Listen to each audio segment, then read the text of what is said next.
Pak Beni, Ya. ada nggak kalau seandainya dari runtutan peristiwa ini Ya. yang perlu Pak Beni sampaikan apa sebagai seorang polisi, sebagai seorang Karo Provos? Ya mungkin kami ini kan dapat cerita di TKP itu 1 jam setelah kejadian.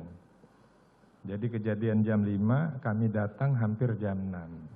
Kami nggak tahu itu udah direkayasa.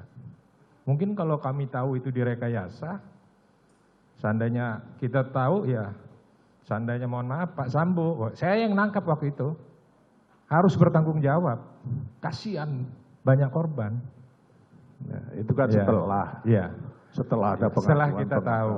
Tapi kalau saat dari awal kita udah tahu, ya kan kasihan. Jadi Yang saya sampaikan tadi, Pak Beni sendiri yang menangkap itu. iya, karena ini demi institusi. Ya, karena tugas Pak Beni ya. Ya, demi institusi. Oke.